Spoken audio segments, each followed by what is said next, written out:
Hello guys, now will discuss permit to work system PTW. जो है it is a very important system. ठीक है, basically it's a permission system and its basic purpose is safety of the plant. Plant की safety. ऐसा नहीं होगा कोई किसी का कोई दिल किया उठ के जाके जो है किसी चीज़ को छेड़ना शुरू कर देना हो। There will be proper work order, maintenance work order MWO। उसके अगेंस्ट आपको शिफ्ट इंचार्ज परमिट देगा और उस परमिट पे उस जॉब करने जा रहे हैं उससे रिलेटेड जो जो से हैज़र्ड्स होंगे, अगर उसमें हाइट पे वर्क है या उसमें कोई हैज़र्डस चीज़ है तो उसका रिस्क असेसमेंट हुई होगी उसके अंदर। हम परमिट के अंदर बाकायदा रिस्क असेसमेंट का नंबर लिखते थे, हिरा जिसको कहते हैं, hazard identification and risk assessment के। जो आप जॉब कर रहे हैं उससे रिलेटेड कौन कौन से हैज़र्ड्स हैं। फॉर एग्जांपल फॉल है, फॉल प्रोटेक्शन है, फॉल है, ये हैज़र्ड है उसमें। तो उसमें फिर आपने क्या करना है, सेफ्टी हार्नेस बांधनी है। जैसे आप ट्यूबलाइट कहीं चेंज करने जा रहे हैं तो उसके जो सेफ्टी प्रिकॉशंस हैं वो सारे लेने हैं। जब वो सारे पूरे हो जाएंगे फिर आपको परमिट मिलेगा। सही है, तो ये परमिट टू वर्क सिस्टम इसको बोलते हैं। अच्छा जी, it's a sign declaration under specified conditions of the issuer and is safe for a specified task to be carried out within a specific period. अब हमारा जो कोल्ड वर्क परमिट होता था ना, वो एक शिफ्ट के लिए वैलिड होता था। एक शिफ्ट 8 घंटे की है या फिर वो 12 घंटे की बाद में होते थे, तो एक शिफ्ट के बाद अगर वो ओपन है तो उसको आपको एक्सटेंड करवाना है अगर काम जारी है। अगर काम मुकम्मल हो गया तो उसको क्लोज करवाएं। जो शिफ्ट में परमिट मिले हैं पूरी कोशिश होगी कि वो उस शिफ्ट के अंदर क्लोज हों। The PTW system covers permit requirements for operational areas and respective responsibilities of the involved authorities. Permits requiring jobs में confined space entry है। confined space entry जहाँ पे आपकी confined space है, work at height है, mechanical work handling है, heavy equipment lift है, heavy equipment उठाना है। सही है। फोटोग्राफी है, इलेक्ट्रिकल वर्क है, टेलीकम्युनिकेशंस हैं, व्हीकल एंट्री, कोई गाड़ी एंट्री आपने करनी, कोई क्रेन लेकर आनी है या फोर्क लिफ्ट लेकर आना है। ठीक है, तो व्हीकल एंट्री। रेडियोग्राफी, रेडियोग्राफी ये बड़ी जॉब होती थी। जब रेडियोग्राफी होती थी तो हमें भेज देते थे कि भाई प्लांट के करीब नहीं आपने आना, ये रेज इससे निकलती हैं, शुआएँ पाइप्स की आई थिंक ये कोई चेक करते हैं वो इंटेग्रिटी, रेडियोग्राफी इसको बोलते हैं। तो एक्सकेवेशन क्या होती है जी, एक्सकेवेशन खुदाई अंडरग्राउंड। ठीक है, over water work, under water work and others, cold slash hot work, vessel slash confined space entry और इलेक्ट्रिकल। परमिट रिसीवर जो परमिट रिसीव करता है, ठीक है, जो मेंटेनेंस हम परमिट रिसीव कर रहे होते थे, और इश्योर क्या होता था, शिफ्ट इंचार्ज होता था। तो the receiving authority is responsible for initiating the PTW and supervising the work specified in the PTW. Receiver could be the personal either of the company और द कॉन्ट्रैक्टर। कॉन्ट्रैक्टर बहुत गन मचाते हैं असल में। जितने भी कंपनी में हादसा होते हैं नॉर्मली, वो उसमें ज़्यादातर कॉन्ट्रैक्टर ही इन्वॉल्व होता है, क्योंकि उसकी अपनी तो होती नहीं है वो कंपनी, एम्प्लॉय तो वो होता नहीं, कॉन्ट्रैक्टर होता है। तो वो फिर जुगाड़िंग करता है, उसको बड़ा उसके स्पेशली कॉन्ट्रैक्टर के पीपीईज़ का बड़ा मसला बनता है। कॉन्ट्रैक्टर ने बंदे लगा के चला जाता है, जो मेन होता है ठेकेदार, वो बंदे अनसेफ काम करते हैं, हेलमेट नहीं पहना होता, ग्लव्स नहीं अक्सर पहने होते हैं, आप समझ रहे हैं। फिर कोई ना कोई खुदा न खास्ता हादसा हो जाता है, वो आपके गले पड़ता है। कॉन्ट्रैक्टर की जो मैसअप है वो गले आपके पड़ना है, क्योंकि आप उसके एम्प्लॉई हैं ऑर्गेनाइजेशन के। तो receiver could be the personal either of the company और द कॉन्ट्रैक्टर। परमिट इश्योर क्या होता है, the asset holder responsible who has the authority to issue the permit for the specific job in his area. Issuer is the client slash customer. PTW form shall consist of the following copies: original for the receiver, area operators information, shift supervisors information और HSE staff की information, ये सारी उसके अंदर form में mention होती हैं। It's PTW status register क्या होता है, it is a simplified register where the operator slash shift supervisors of a particular area will get the status of various activities going on under the PTW system from shift to shift. Register होता है जिसमें वो अपनी वो details mention करके जाते हैं। वो जब शिफ्ट ख़त्म होती है ना, तो शिफ्ट का हैंड ओवर होता है, यानी जो नया बंदा आ रहा है, जो जाने वाला बंदा, उसको बता के जाता है कि भाई इस शिफ्ट में ये सारे काम हुए, उसको लिख के जाता है, उस पर साइन करके जाता है। समझ आई, हैंडिंग ओवर, टेकिंग ओवर कहते हैं इसको, क्या बोलते हैं, हैंडिंग ओवर, टेकिंग ओवर। तो area operators shall maintain and update their PTW status register. Raising and issuing of the PTW, receiver क्या करता है, raise the PTW, issue the PTW processing period for the scheduled work 1 working. ठीक है, PTW for urgent work as soon as possible. Display of the permit by the ensure at the work site prominent and visible. अब permit को ऐसा नहीं कि pocket में डाल के रख लिया। अब अगर आप काम कर रहे हैं ना, तो परमिट सामने लटकाया होता है, नॉर्मली सामने रखा होता है कि भाई मैं ये कहाँ कहाँ काम करूँ, I am authorise to do that work. ठीक है, आप उससे क्वेश्चन कर सकते हैं, भाई तुम क्या कर रहे हो इधर, तो वो कहेगा भाई वो देखो परमिट है। सही है। Right to stop the work, permit issuer and permit receiver HSC department, इनके पास राइट होते हैं कि वो वर्क को रोक दें। मैक्सिमम परमिट वैलिडिटी 1 शिफ्ट होती है। पीटीडब्ल्यू का रिकॉर्ड क्या होता है, maintain for a period of 1 year, includes method statement work procedure sketches drawings P&IDs. ये सारी अब आईपीसी का कोर्स है उसमें मैं करवाता हूँ। स्केच होती हैं, ड्राइंग्स होती हैं, पाइपिंग एंड इंस्ट्रूमेंट डायग्राम। मसलन आपका सारे के सारा प्लांट की ना ड्राइंग होगी।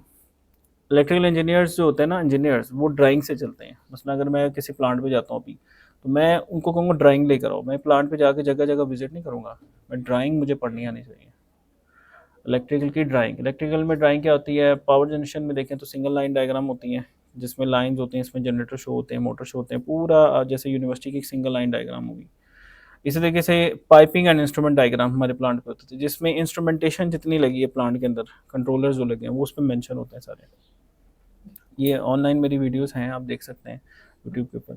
तो sketches drawings P&IDs, material safety data sheet, MSDS इसको बोलते हैं, MSDS material safety data sheets. जो मटेरियल होता है उसकी जो हैजर्ड्स वगैरह और सेफ्टी वगैरह की इंफॉर्मेशन होती है। Spading slash blind list as required and maintained by issuer, equipment and safety status checklist as required and maintained by issuer, any other checklist for scaffolding. Scaffolding क्या होती है, किसी को पता है स्कैफोल्डिंग? स्कैफोल्डिंग इंडस्ट्री में वो जो स्ट्रक्चर सा बना के ऊपर चढ़ के मजदूर नहीं काम कर रहे होते, वो स्ट्रक्चर सा वो होता है, स्कैफोल्ड कहते हैं इसको। जैसे एक तो सीढ़ी होती है ना, सीढ़ी के अलावा जो पाइप से जोड़ जाड़ के, हाँ जी, पाइप से जोड़ जाड़ के वो बना के ऊपर चढ़ रहे होते हैं, वो उसको स्कैफोल्डिंग बोलते हैं। तो स्कैफोल्डिंग जो है, scaffolding site survey confined space entry checklist and obtaining equipment.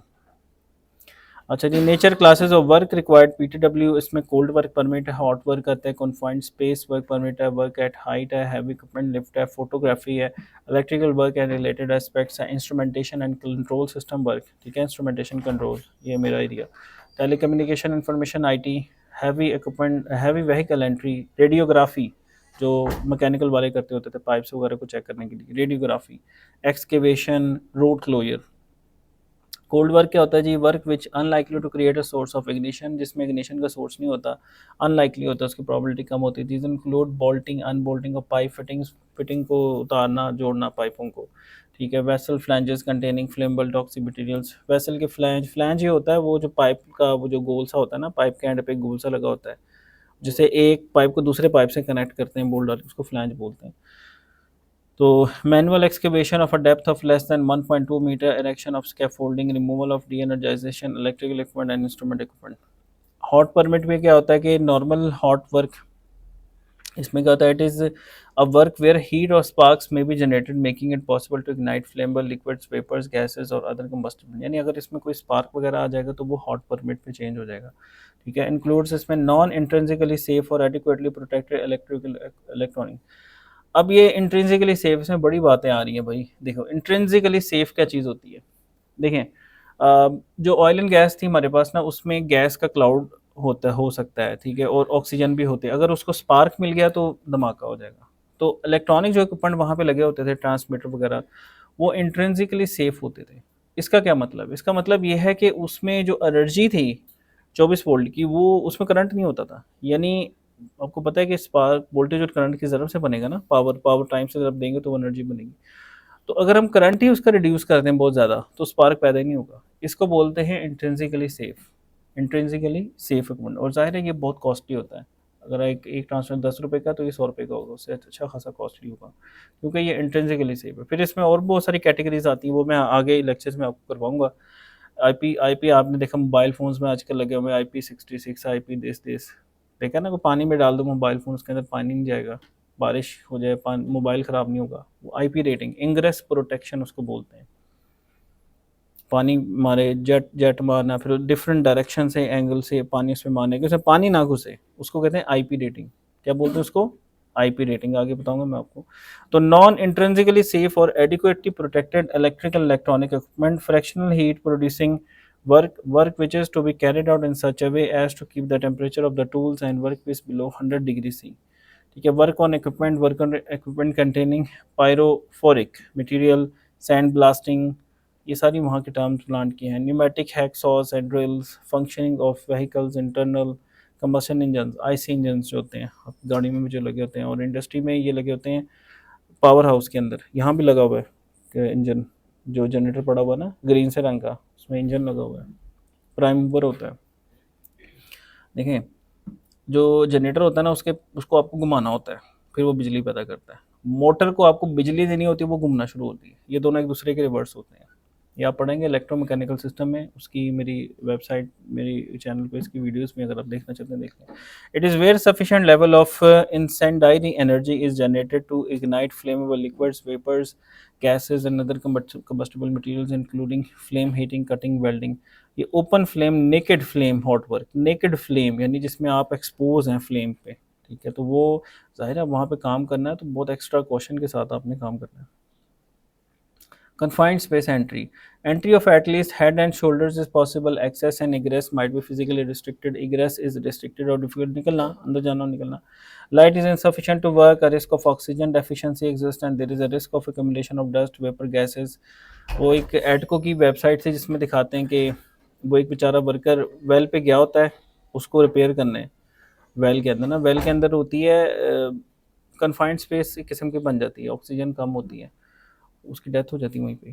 तो ऑक्सीजन नहीं होती वहाँ पे ना, वो वहाँ से H2S निकलती है, वो सूंघता रहता है उसको काफ़ी देर तक और फाइनली वो बेहोश हो गया, बहुत हो जाता है। सही है, तो ये चीज़ें बहुत इंपॉर्टेंट हैं। सही, तो egress is light is insufficient to work. अब आपको कोई ऐसे तो नहीं कन्फाइंड स्पेस का परमिट दे देगा, शिफ्ट इंचार्ज जब परमिट देगा आपसे चीज़ें पूछेगा भाई क्या करना है, सेफ्टी मेजर्स हैं सारे करके अच्छी तरह इंश्योर करके फिर आपको कहेगा चलो जाओ कर लो काम। सही है, खुदा न खास्ता आपको कुछ हो जाता है जिम्मेदारी उस पर पड़ जानी है, भाई आपने परमिट कैसे दे दिया उसको। सही है, तो a risk of oxygen deficiency exists and there is a risk of accumulation of dust, vapors, gases which are flammable, hazardous to health. Is there any internal or external communication systems? Work at height, ये भी बड़ा important, आपको पता है height से गिर के फौत भी हो सकते हैं। तो वर्क एट हाइट में be done either with permanent ladders, stairs, platforms और with the support of scaffolding. Scaffolding आ गया। A height of 4.5 feet or above may normally be termed as work at height। 4.5 foot, हमारे पास 4 foot था, 4.5 foot से ऊपर क्या है work at height. The receiver may request for a protective scaffolding even for the lower heights depending upon jobs। ठीक है, man basket operation also comes under the work at height। Heavy equipment lift, बड़े equipment को उठाना, ये भी बड़ा ही important होता है। आपने ऑल्टरनेटर उठाया हुआ है, खुदा ना खास्ता गिर गया, लिफ्टिंग, जो इक्विपमेंट की हैवी इक्विपमेंट लिफ्टिंग। तो lifting operations that involve the use of cranes, large winches और अदर लिफ्टिंग डिवाइसेस। फोटोग्राफी में क्या आता है कि फ़ोटोग्राफी भी प्लांट पे अलाउड नहीं थी, हमें मोबाइल फ़ोन अलाउड नहीं थे लेके जाना, आप तस्वीरें नहीं खींच सकते वहाँ पे क्योंकि उसमें भी बैटरी होती है और उसमें भी स्पार्क हो सकता है। तो it is a hot work as it has the potential of generating sparks. ये भी हॉट वर्क में चला जाएगा photography within the camera और इट्स एक्सेसरीज। ठीक है, इसी तरह electrical work and the related aspects. Work on any item or piece of equipment which is capable of being electrically charged or could be a source of an accident. Any work intended directly on electrical system or on a piece of equipment covered by them must have isolation। तो electrical का अगर system है उसकी isolation होनी चाहिए ताकि उसको पीछे से आप बंद करके जब वो नॉर्मल हो ना, यानी डी एनर्जाइज हो, फिर ये काम करेंगे आप। ये मैंने आपको बताया हुआ है, एनर्जाइज कंडीशन में काम नहीं करना। इंस्ट्रूमेंटेशन एंड कंट्रोल सिस्टम्स, ये जो मेरा काम था वहाँ पे, एनी वर्क, ये सबसे इम्पोर्टेंट काम है। और यानी इंस्ट्रूमेंटेशन, सेंसर्स वगैरह, ऑटोमेशन, कंट्रोलर्स, पीएलसीज, ये उससे रिलेटेड। तो any work intended directly on the instrumentation and control system और on a piece of equipment covered by them should have isolation. अच्छा जी, telecommunication, information technology, IT की चीज़ें, जाहिर है प्लांट में कम्युनिकेशन भी तो होना। प्लांट में एक मोटरोला होता था, मोटरोला वो कभी देखा वॉकी टॉकी, मोटरोला कंपनी का था, हम उसको मोटरोला का, तो वॉकी टॉकी वो ट्रांसीवर होता है, ट्रांसीवर, ट्रांसमीटर भी होता है, रिसीवर भी होता है।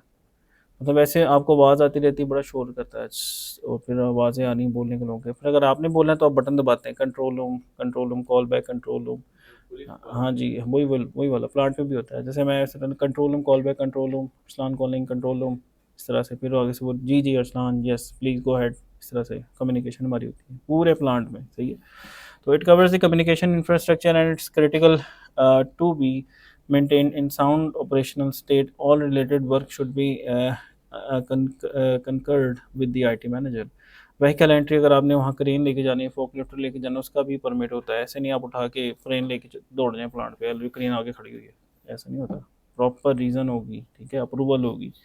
The conditions imposed for a vehicle entry are very similar to those imposed for the hot work. Exhaust gases for a vehicle or from an internal combustion engine can easily form a source of ignition। अब देखो ना, आमतौर पे जो आपकी गाड़ियाँ शाड़ियाँ या ये ट्रक, इनमें इंजन होते हैं, सुना नहीं गाड़ी का इंजन, वो आईसी इंजन होता है, internal combustion engine. Diesel engine भी होते हैं और गैसोलीन इंजन, ये जो पेट्रोल होता है ना, इसको गैसोलीन बोलते हैं।